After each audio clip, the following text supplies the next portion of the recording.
Sean todos bienvenidos y bienvenidas nuevamente esta semana a una clase más de educación artística. El día de hoy vamos a ver un tema un poco extenso, un poco que ustedes lo pueden ver tedioso, pero la verdad es un tema muy bonito que nos va a introducir a la historia del arte. El tema del día de hoy es el arte universal. Este arte, jóvenes, la historia que engloba el arte es muy importante que conozcamos.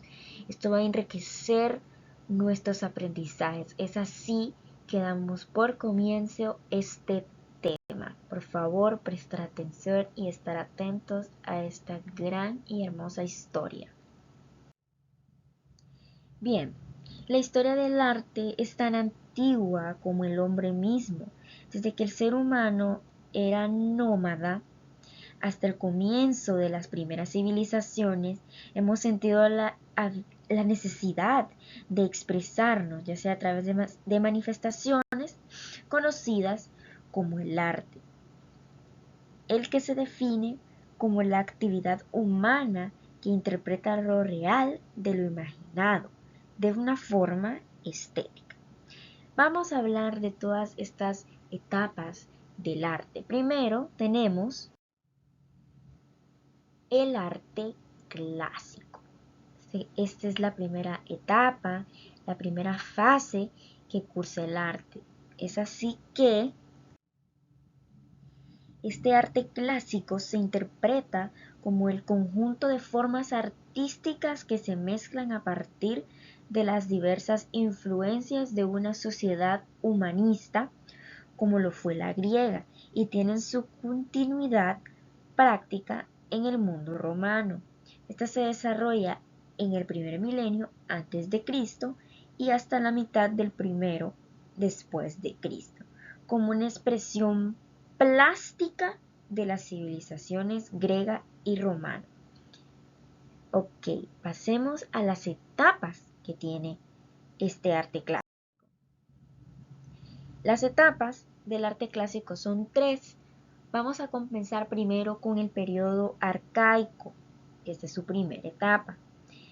Esta comienza en los primeros Juegos Olímpicos en el siglo VIII y termina en el siglo V a.C. Se fundamentan en las culturas anteriores a la civilización griega, como la cultura micénica y la cultura del orientalismo. Este periodo se caracteriza por la producción de piezas de cerámica, como podemos visualizar en las imágenes. Nuestro segundo periodo del arte clásico es el periodo clásico, que abarca desde el siglo V al IV a.C. y es el periodo de mayor auge en la civilización y el arte griego, donde el hombre es la medida de todas las cosas, de modo que se presenta la divinidad como el hombre perfecto. Algunas de sus características son la arquitectura, ya que se vuelve muy importante para la civilización griega, ya que se trabajaba principalmente el mármol y se representaba al hombre en la ideal. ¿Qué quiere decir cuando se representa al hombre en su ideal? Quiere decir que se representa en su plena juventud. Este periodo tenía un enfoque muy importante en lo que eran las estatuas griegas. Hay muchas como lo son, algunas de ellas como lo es Leda y el Cisne, el Auriga de Delfos, Disco Voló, Hércules Faesino, Zeus o Poseidón. Hay muchas más estatuas griegas muy famosas. Si es de su interés el tema, le dejo un video en lo que es la lista de reproducción de, del tema de la semana 3 para que usted se pueda enriquecer un poco más. No es necesario que lo vaya a ver, no le voy a hacer preguntas sobre este video, pero sí le recomiendo verlo pues porque usted se va a enriquecer un poco más sobre temas del arte, del arte clásico. Ok, vamos a pasar al siguiente periodo. Nuestro último periodo del arte clásico es el periodo helenístico. Este jóvenes comienza en el siglo IV antes de Cristo con la muerte de Alejandro Magno. Alejandro Magno fue un gran personaje en esta época, del cual también pues se les deja en la lista de reproducción para que conozcan un poco más de su historia, ¿no? Y cómo influía en estos periodos. Entonces, continuemos. Bueno, entonces este periodo se extiende también hasta el siglo II antes de Cristo, hasta la romanización. Durante este periodo se produjo la expansión de los modelos griegos hasta la cultura romana. Esta se caracteriza por la creación de numerosas academias de arte. Hay un mayor realismo en el arte y también hay un gran interés en el relato e incorporación de elementos del paisaje y personajes mitológicos menores. Una de las expresiones artísticas más importantes de este periodo son los orígenes arquitectónicos clásicos, los cuales tenían como objetivo brindar armonía y belleza a los edificios.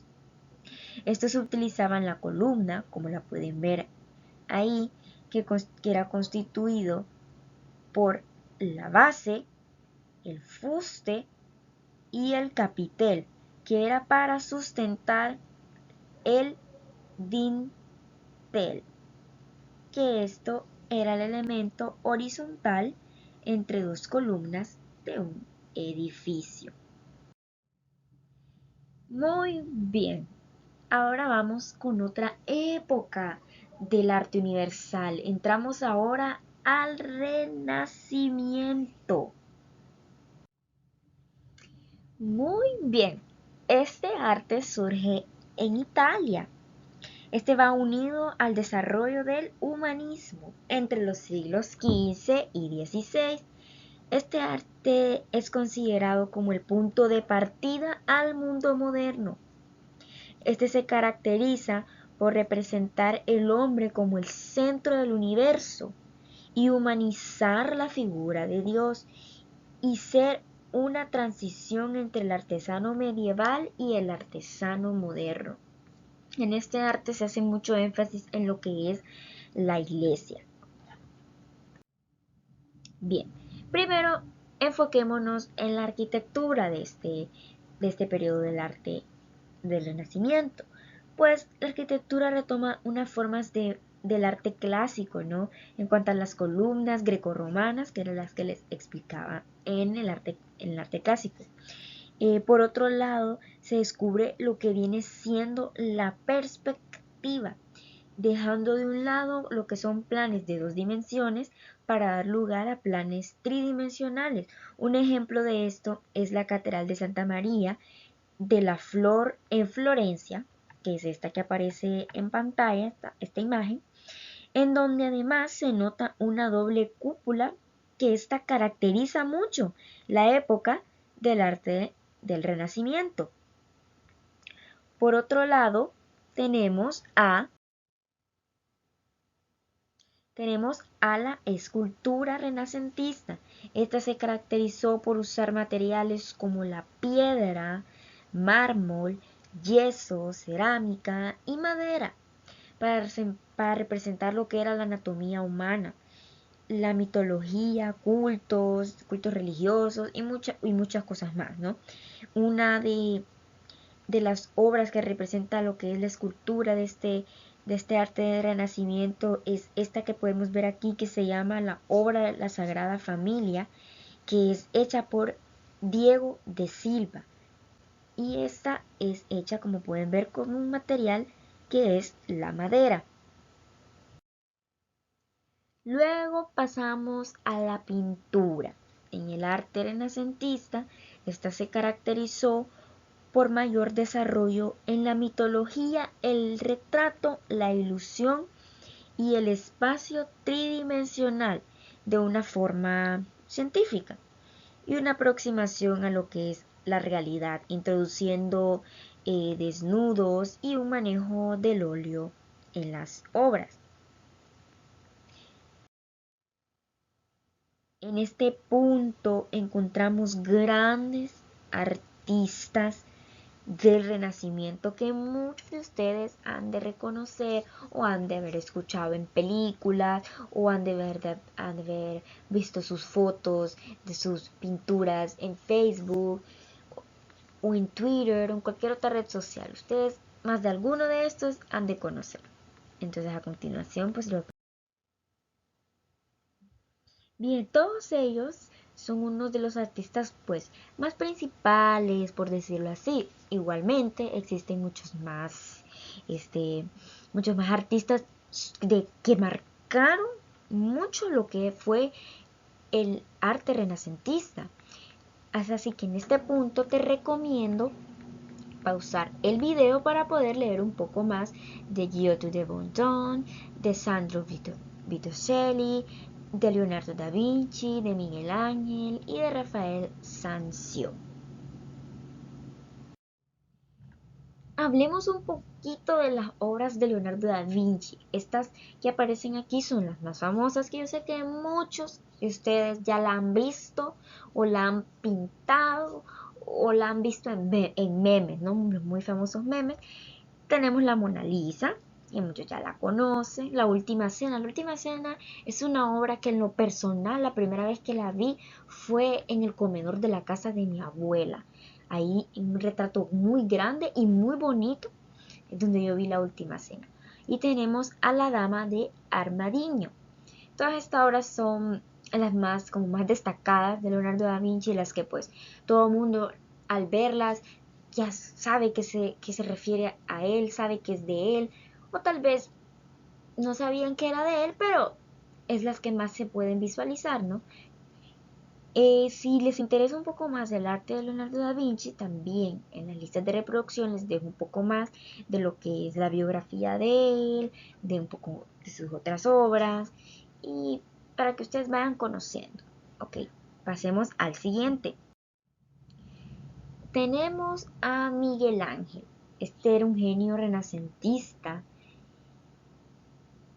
que ha tenido unas obras muy bonitas, como lo que es El Juicio Final, la, la Pieta o la Piedad, y tenemos una obra llamada El David. Si también si les interesa un poco más de Miguel Ángel, hay en la lista de reproducción un video que es dedicado solamente a él. Pasemos al siguiente. Tenemos a Rafael Sanzio con su obra La Crucifixión, Creación de Eva y su obra Ángel. Tenemos a Giotto de Bondone con su obra Lamentación sobre Cristo muerto. Es una obra muy bonita. Estas son, como les mencionaba pues al principio de la presentación, que del arte renacentista es un arte muy enfocado a lo que era la religión, muy enfocado más que todo al catolicismo. También tiene otra representación religiosa como fue la huida de Egipto. Luego tenemos a Sandro Botticelli. Ok, esta obra es llamado El abismo del infierno.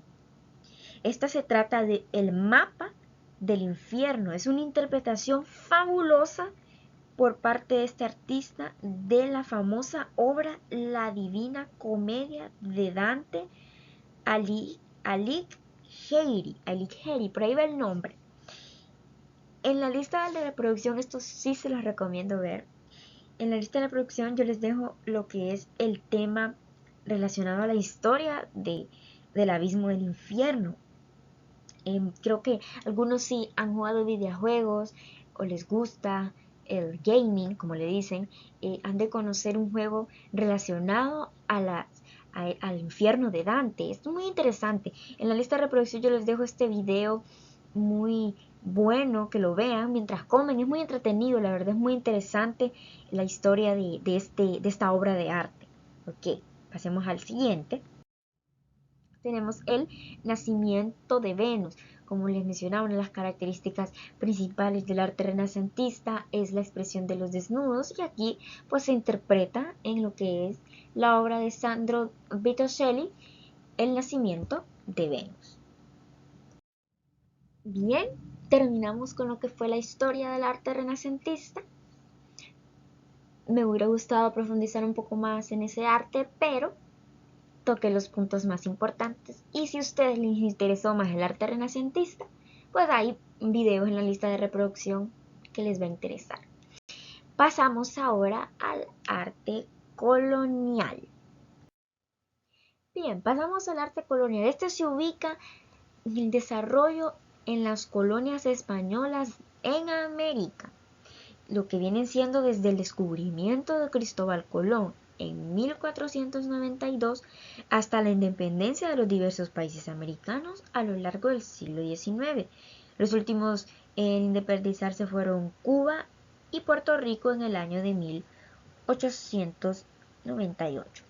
Los españoles llevaron al nuevo continente, o sea, aquí a América, su idioma, su cultura, religión, costumbres, los cuales impusieron a las poblaciones.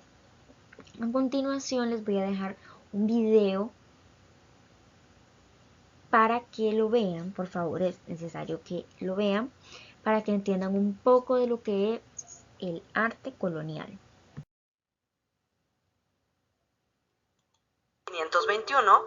1521, la Nueva España recibió la influencia del arte hispano de mano de los frailes. Estos religiosos no se limitaron a la enseñanza de la doctrina cristiana, sino que se esforzaron porque los nativos aprendieran oficios y artes. Un lugar clave para la evangelización fueron las iglesias y los conventos, pensados para la defensa militar de los españoles y la conversión de los nativos a la religión católica. Por este motivo, sus fachadas eran robustas, con aspecto de fortalezas. Como contraste, los atrios y capillas del interior eran abiertos para poder recibir un mayor número de indígenas. El convento de Acolman es una edificación característica del estilo plateresco de la época, caracterizado por adornar a sus fachadas con vegetales, conchas y otros motivos renacentistas. El convento de Yuriria, por otro lado, busca conciliar la cultura hispana con la antigua, agregando motivos decorativos indígenas a los modelos europeos. A este fenómeno se le llama sincretismo.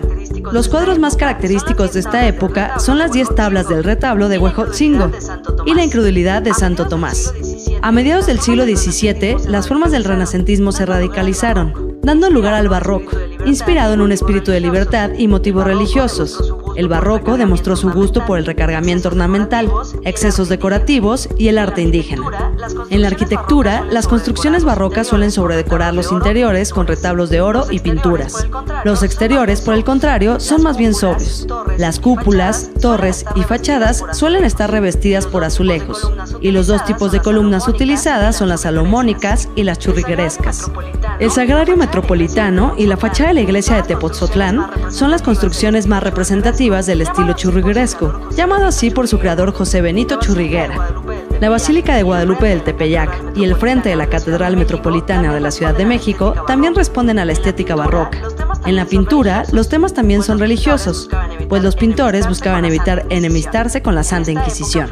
En esta época florecieron cuadros de Cristos, ángeles, vírgenes y santos, así como los retratos de virreyes, arzobispos, monjas y frailes.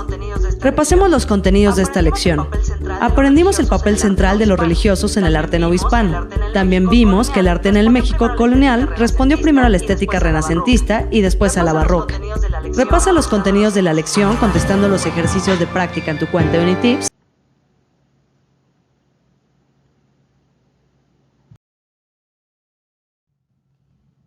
Veamos ahora un poco de lo que es el arte contemporáneo, en donde también les dejaré un pequeño video sobre la explicación de este arte. Contemporáneo. El fin de la Segunda Guerra Mundial marcó también el término del arte en los siglos XIX y XX, dando inicio a la posmodernidad y a una nueva etapa en el arte. Arte contemporáneo. Comienza a finales del siglo XX y principios del siglo XXI, con el inicio de la posmodernidad. Es resultado de las técnicas y vanguardias del siglo XIX y XX, y algunas de sus corrientes han sido muy debatidas debido a las técnicas, ideales y temáticas que abordan. Por su temporalidad, disciplinas como la música, la literatura y la danza también podrían considerarse modernas. Sin embargo, por sus características, no forman parte de este periodo. Por esta razón, el arte contemporáneo se manifiesta principalmente en la pintura y la escultura. Algunos de los museos más importantes donde se expone el arte de este periodo es el Museo de Guggenheim en Bilbao, España, el Museo Dia Bacon y el Museo de Arte Moderno, ambos en Estados Unidos. Las principales características de este periodo son: expresa las preocupaciones del mundo moderno y posmoderno, busca revolucionar a la institución del arte, rompe con los modelos tradicionales, tiene carácter crítico y experimental, cuestiona sobre la personalidad del hombre. El artista tiene plena libertad y se permite cualquier tipo de excesos. Expresa la irracionalidad, la insatisfacción y la intranquilidad del hombre contemporáneo. A diferencia de las vanguardias del siglo XIX y XX, el arte contemporáneo critica las instituciones artísticas, aunque también depende de ellas para ser reconocido. Algunos de sus principales movimientos son: informalismo. Se caracteriza por tener ideología existencialista y expresar la personalidad del artista a través de las técnicas y materiales empleados. Arte pop. Surge como reacción artística al informalismo y se caracteriza por convertir lo trivial en estético y por criticar a la sociedad del consumo. Nuevo realismo francés. Se caracteriza por tomar materiales o objetos de la vida cotidiana y convertirlos en arte. Arte conceptual. Su idea principal consiste en que la obra de arte no es el objeto mismo, sino el concepto o idea que surge de él. Minimalismo. Se expresa mediante el contraste y la conexión entre la obra y el espacio donde se encuentra. Se representa con poliedros regulares que dan la apariencia de neutralidad y simpleza. Arte povera. Nació como oposición al minimalismo y rechaza su estricta geometría y el uso de materiales industrializados. Por tanto, utiliza materiales en su estado bruto como madera, tierra, arena, entre otros. Hiperrealismo. Su técnica aspira a la posición fotográfica, por lo que representa de forma precisa y minuciosa cada detalle del objeto, por lo que representa de forma precisa y minuciosa cada detalle del objeto, superando incluso la visión del objetivo fotográfico. Neofiguración.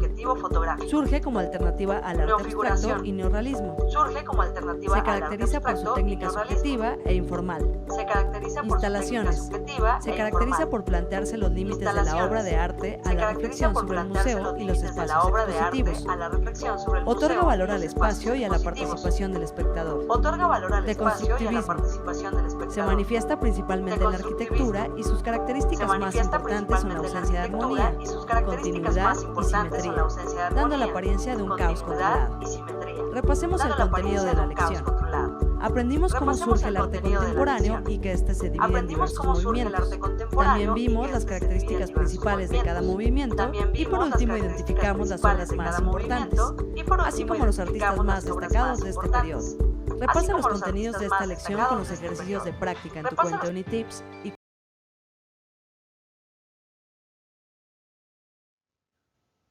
por último, pero no menos importante, nos encontramos con el arte vanguardista. Este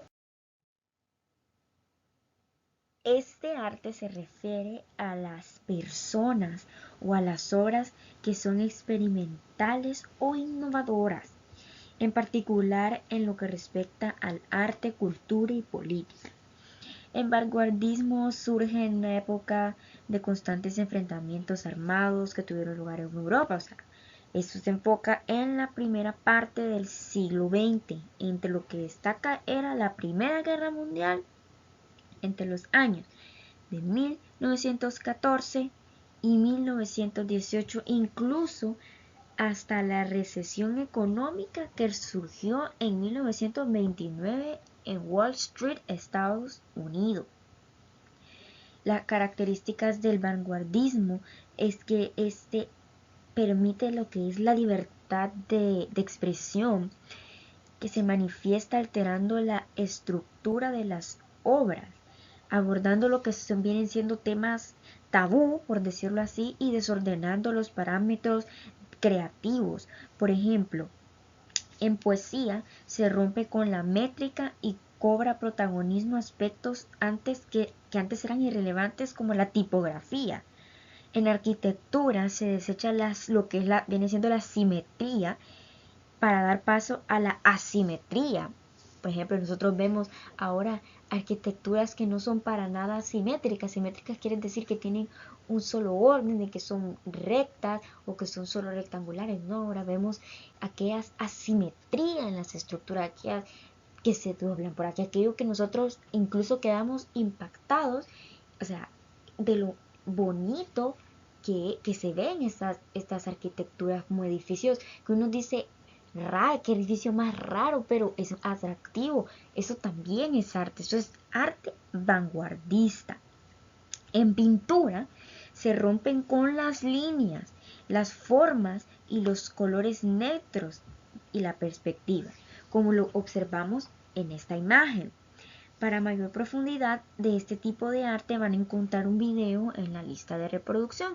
Pues si te interesó mucho lo que es el arte vanguardista, ya que este es el que expresa una libertad de expresión, pues puedes ver en la lista de reproducción un video que te va a hablar un poco más del vanguardismo, y incluso te invito a investigar un poco más de obras arquitectónicas que para mí son lo más destacable del vanguardismo y lo que uno más admira de este arte.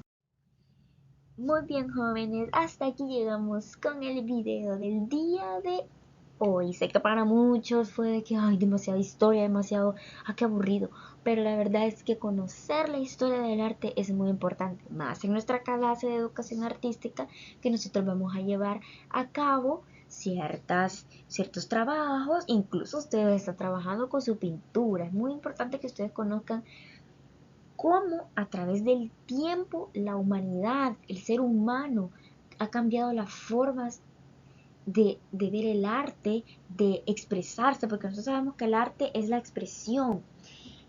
Hemos visto cómo la pintura ha evolucionado, cómo ahora muchas cosas se les considera arte. Vemos también los avances arquitectónicos que son, para mí, para mí son extremadamente un gran cambio en lo que vienen siendo cambios arquitectónicos. Es así que si llegaste hasta este punto del video, te invito a reportarte a mi chat privado. Ya tienes mi número, lo he dejado en el chat de WhatsApp. Comunícate conmigo, dialoguemos un poco de este video, que no entendiste, que te gustaría que te explicara un poco más.